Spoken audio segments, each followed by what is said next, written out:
everyone, welcome back to my channel. If you're new here, my name is Pauline and this is my tiny corner for first-time moms. If you share the same experiences, if you share the same struggles, please make sure to hit that red subscribe button so you will be notified if we upload a new video. For today, I'm gonna talk about things that I didn't buy and what I used instead. As a first-time mom, I really thought that all the things that I listed even before I gave birth to Paula, when I was nesting, so I had a checklist that I got from Pinterest.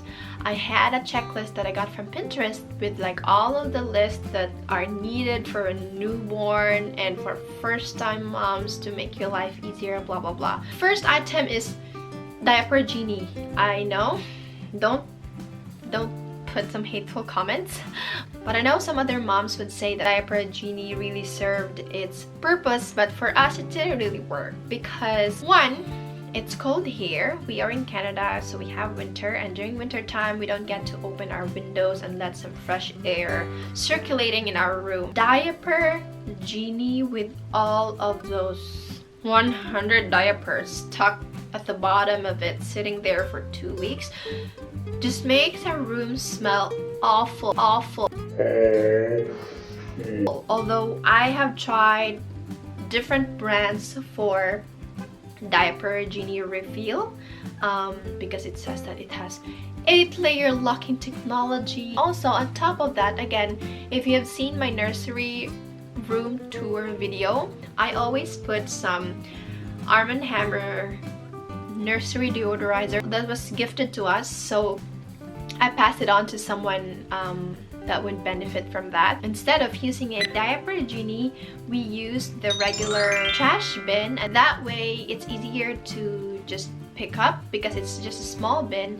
We usually would clean it up for twice or thrice in a week, and there's no more smell that's lingering in our room. Number 2 is a bottle heater.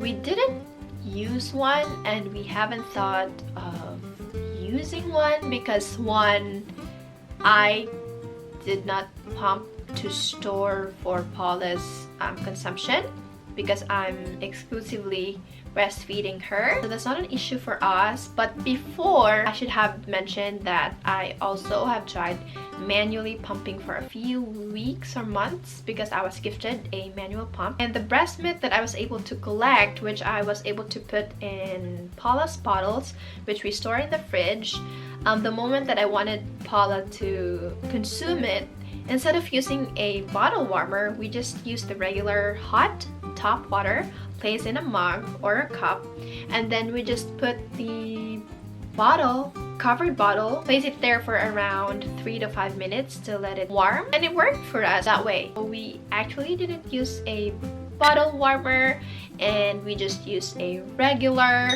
hot tap water. Number 3 is a wipe dispenser. The very first reason why I was not sold out to using a wipe warmer, because one, I saw a post, because I joined a lot of mom groups on Facebook, like sharing all their experiences, blah blah blah, and there's this one post that came across to me that really terrified me. I'm not really sure how it works, but you have to plug it in for a few hours or minutes to like let the wipe get warm. The bottom part of the wipes got burned, and I find that it's a hazard to have something like that on the house, so we did not consider getting one for our daughter Paula, so I discarded that one. So instead of using a wipe warmer, we didn't have any, and we just used the regular diaper wipe. At first I was so heartbroken when I hear Paula cry, especially during the first few days when we brought her home. Eventually she was able to, you know, get used to the texture and the coldness of the wipes, and now she doesn't have any issues at all. Number 4 is a changing table. Oh my god, I got about 3 changing tables. 2 are gifted and we bought one for Paula. I have a changing table on our nursery room for Paula, so I can change her diaper there, blah blah blah. But in the long run, it's hard to, you know, bring Paula on the changing table to change her diaper. Eventually, we just changed Paula anywhere, on the bed, on her crib, on the floor, even on the floor, but on a carpeted floor downstairs, or on the sofa, or on her playpen, just basically anywhere. So that really worked for us instead of a changing table.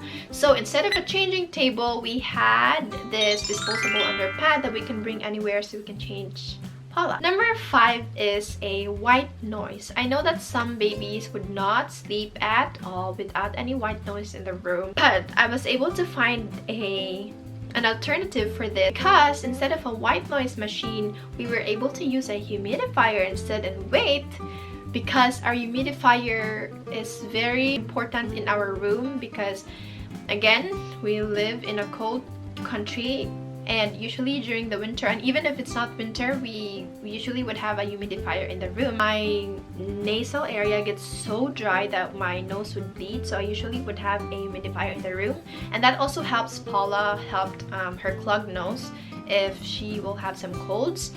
And funny, because this humidifier creates a white noise, and it's on the room. And if you guys don't know, we are co-sleeping, we're bed sharing, so whatever is inside our room, Paula has to experience it. So we have the humidifier in the room, it has a white noise, and it also helps with her sleeping. So instead of a white noise machine, we used a humidifier that created some sort of white noise that helped with Paula. So those are the baby things that I didn't buy and what I used instead video. If you have any products that you didn't use as well, please comment down below. I would love to hear it. We reached the end of the video. Again, if you learned something and if you enjoyed this one, please give it some thumbs up, share this away to your friend, and please subscribe so you will be notified if you upload any new video. Again, this is Pauline. Thank you so much for watching, and I'll see you in the next one. Bye!